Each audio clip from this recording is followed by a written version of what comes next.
زبان کو سمجھنے کے لیے ہمیں صرف اور نحو کی ضرورت پڑتی ہے۔ صرف اور نحو وہ علم ہے جس سے ہم لفظوں کی بناوٹ کو، جملوں کی بناوٹ کو سمجھتے ہیں، اور یہ ہمیں پتہ چلتا ہے کہ اردو زبان کیسے تشکیل پائی، اردو میں لفظ کہاں سے آئے، اردو کی بناوٹ کیسے ہوئی، لفظوں کی بناوٹ کیسے ہوئی، کیا یہ کسی اور زبان سے لیے گئے ہیں یا یہ خود اپنا مادہ کے طور پر استعمال ہوئے ہیں۔ یہ سارا علم ہم صرف اور نحو میں پڑھتے ہیں۔ اس میں بھی ڈفرینشیشن ہے کہ صرف میں ہم صرف لفظوں کا علم پڑھیں گے، لفظوں کی بناوٹ کو دیکھیں گے، اور علم نحو میں ہم جملے کی بناوٹ کو دیکھتے ہیں کہ جملہ کیسے بنے گا۔ اب آ جائیں اپنی گرامر کے اوپر، اپنی قواعد کے اوپر۔ حرف سے ہماری اردو قواعد حرف سے شروع ہوتی ہے۔ حروف تہجی آپ نے بچپن میں پڑھے ہوں گے، الف سے لے کر بڑی اے تک، چھوٹی اے تک، یہ سارے حروف تہجی ہیں۔ ان کو ملانے سے حروف بنتے ہیں، حروف کو ملانے سے لفظ بنتا ہے، لیکن ایک خاص ترکیب کے ساتھ۔ ہم ویسے ہی حروف تہجی لکھ دیں، کوئی بھی لفظ لکھ دیں جیسے الف ب تے تے، یہ ایک لفظ نہیں بنے گا جب تک ہم اس کو خاص ترکیب میں نہیں ملائیں گے، خاص ترتیب اس کی نہیں دیں گے، تب تک وہ لفظ کے معنی نہیں دے گا۔ مثلا پوری الف بے میں سے میں کاف، تے، الف اور بے کو چنتی ہوں، ان حروف کو میں خاص ترتیب دی تو لفظ ہمارے پاس بن گیا کتاب۔ ٹھیک ہے، خاص ترتیب دے کر ہم نے لفظ بنایا۔ آگے لفظ کی دو اقسام، لفظ دو طرح کا ہوتا ہے، با معنی اور بے معنی ہوتا ہے۔ با معنی الفاظ جو ہیں وہ کلمہ کی دو اقسام ہے، کلمہ کہلائے گا۔ لفظ کی دو اقسام، اس میں با معنی اور بے معنی۔ با معنی کو ہم کہیں گے کلمہ، بے معنی کو ہم کہیں گے محمد۔ یہ مثال دیکھیں، پانی، وانی، یہ دو لفظ لکھے ہیں میں نے، اس میں آپ کو پانی کی سمجھ آ رہی ہوگی، وانی کی سمجھ نہیں آ رہی، کیونکہ اس لفظ کا کوئی معنی نہیں ہے، کوئی معنی نہیں ہے۔ یہ روزمرہ کے طور پر ہماری زبان میں خود شامل ہو گیا، یہ لوگوں نے شامل کر لیا اس کو، روزمرہ کے الفاظ کہتے ہیں ان کو، یہ الگ سے الفاظ ہوتے ہیں جن کا کوئی میننگ نہیں ہوتا، لیکن پھر بھی ہم ان کو اپنے جملوں میں استعمال کر لیتے ہیں۔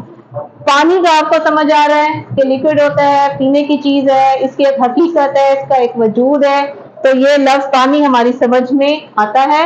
یہ بامانی لفظ، اس کو ہم کلمہ کہیں گے۔ بے معنی لفظ محمل ہوتا ہے، جس کا کوئی معنی نہیں ہوتا، وہ محمل کہلائے گا۔ اب لفظ کتنی طرح کا ہو گیا؟ دو طرح کا، کلمہ اور محمل۔ کلمہ جس کی بات سمجھ میں آ جائے، محمل جس کا کوئی معنی نہ ہو۔ ٹھیک ہے، اب آ جائے آپ لفظوں کے اوپر۔ حروف کو آپس میں ملانے سے لفظ بنا، دو یا دو سے زیادہ جب لفظوں کو ملائیں گے تو کیا بنے گا؟ جملہ بن جائے گا۔ ٹھیک ہے، وہ بھی وہی بات کہ خاص ترتیب کے ساتھ ملائیں گے تو جملہ بنے گا۔ اچھا، اب جملہ دیکھیں، یہ پورا جملہ دیکھیں، یہ لفظ تھا نا کتاب، ایک لفظ تھا، آپ کو سمجھ میں آ رہا ہے یہ کون سا لفظ ہوا؟ لفظ کلمہ، کلمہ۔ اب میں دو یا دو سے زیادہ لفظوں کا ایک جملہ لکھ رہی ہوں، کتاب میری ہے، یعنی کہ یہ تین الفاظ کا مجموعہ کیا بنا؟ جملہ۔ اور آپ کو سمجھ میں بھی آ رہا ہے، کتاب میری ہے، با معنی جملہ ہے، ہر لفظ کا ایک مطلب ہے۔ اچھا، اب بنیادی طور پر جملہ تین طرح کا ہوتا ہے، مثبت جملہ، منفی جملہ اور سوالیہ جملہ۔ مثبت جملے میں آپ کے پاس کوئی چیز ہے یا نہیں ہے، یعنی کہ آپ نے کہا کہ یہ کتاب میری ہے، یہ مثبت جملہ ہے۔ ٹھیک ہے، اگر میں کہوں یہ کتاب میری نہیں ہے، یہ منفی جملہ بن جائے گا، یعنی کہ اس میں نیگیٹو آ جائے گا کہ بھی یہ چیز میرے پاس نہیں ہے۔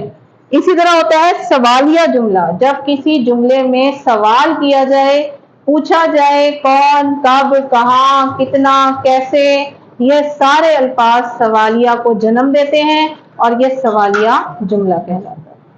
یہاں تک بات کلیئر ہو گئی آپ کی؟ ہم نے پڑھا حرف، حرف کا مجموعہ، لفظ، لفظوں کا مجموعہ، جملہ، جملہ ہے پھر تین اقسام کا۔ ٹھیک ہے, لفظ کی اقسام پڑھی ہم نے, کلمہ اور محمل. اب ہم پڑھیں گے کلمہ کی اقسام. کس کی اقسام پڑھیں گے؟ اپنے ذہن میں رکھیے گا, با معنی لفظ ہے یہ کلمہ, با معنی لفظ ہے, یعنی کہ اس میں اس کی باؤنڈری میں یا اس کی حد میں جو لفظ آئے گا کلمہ کی حد میں, اس کا ایک میننگ ضرور ہوگا. با معنی ہوگا, بے معنی وہ نہیں ہوگا. اب کلمہ کی 3 اقسام ہیں, اسم, فعل اور حرف. ایک جملہ لکھوں گی بورڈ پر, اسی سے آپ کو سمجھ آ جائے گی اسم, فعل, حرف کیا ہوتا ہے. اکبر نے چھت سے چھلانگ لگائی. اب اس جملے کی تفصیل کروائیں میرے ساتھ. اس میں کون سا اسم ہے, کون سا فعل ہے اور کون سا حرف ہے. اس سے پہلے آپ کو میں ڈیفینیشن بتا دوں. اسم جو ہے اس کا لفظی مطلب ہوتا ہے نام.